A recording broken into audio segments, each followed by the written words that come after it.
citizen, we're here.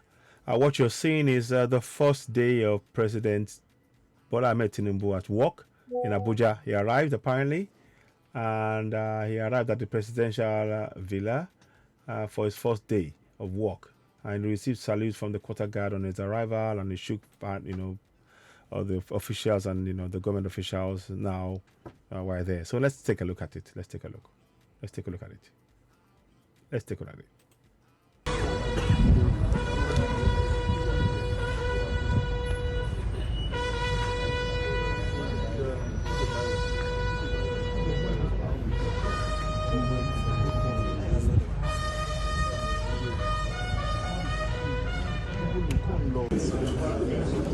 And as you can see, they're all waiting to greet him.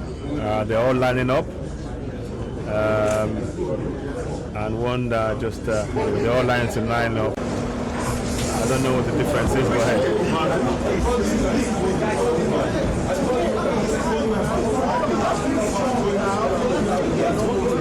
Very noisy affair. There you go.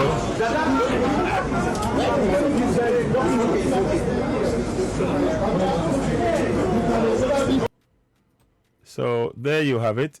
So let me just put that back.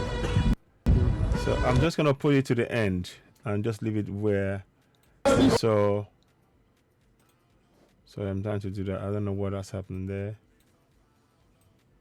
The cameras are sort of in the way. I don't know why they should just let them be. Like it's getting in between. I don't know why. So there you go. So anyway, so there you have him. Just behind me there. You can see him just behind me. I'm trying to make sure I make it bigger. I don't know what's happened. It seems to be like, but you can hear him. Let me forward again. It's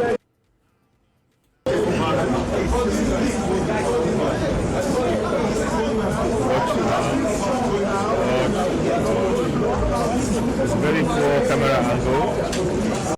There you go. That's what I wanted you to see. So he's his first day at work. Look, I'm not trying to.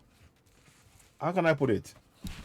Those of you who may think, we've forgotten Yoruba Nation. We haven't, but this is the reality before us, and we need to navigate our way from this current reality to how to achieve Yoruba Nation. That remains the goal. So Yoruba Nation must happen, but we have to deal with what we are faced with right now. He's a Yoruba man, and there's going to be some. I know this is going to be uncomfortable discussion. There has to be some discussion and interaction between Yoruba Nation movement and Tinubu at some point. There have to be. I'm not quite sure. I can foresee that because we are a peaceful body. We're not interested in taking things by force or anything like that.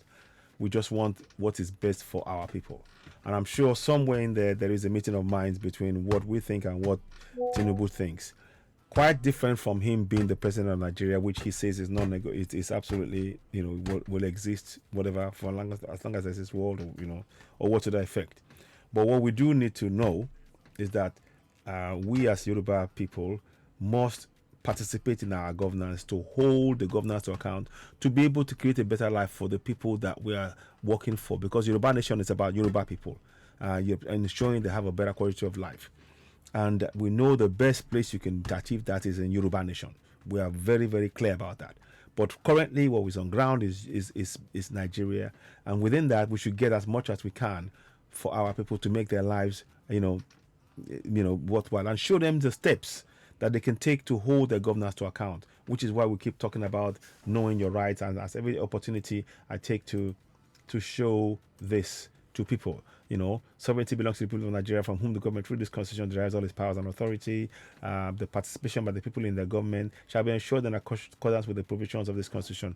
Now, interestingly, you will see that wasn't mentioned. That wasn't mentioned anywhere in the discussions. They didn't talk about the participation of the people in their governance.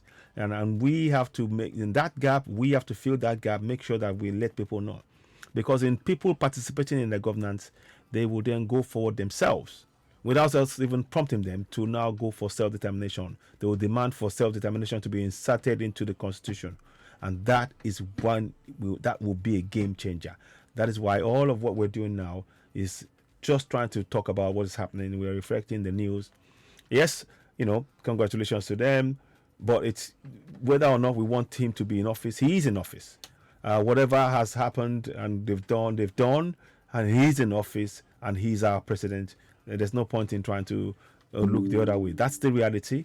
And what we do from now is the awareness in our community for our people to know that they have the power to hold even Tinubu and all the politicians to account, and using Section 14.2A, 14.2C, and demanding for the monthly allocation, and indeed directing where that monthly allocation for each of the local government areas is going to be spent.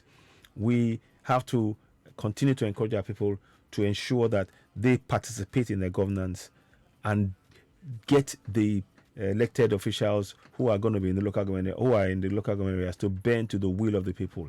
It has to be done collectively. So there you go. That's Tinubu on his first day in an office. What do you think? Leave your thoughts and comments. You're watching Season Y, the platform where we speak truth to power. Thank you for watching. Bye for now.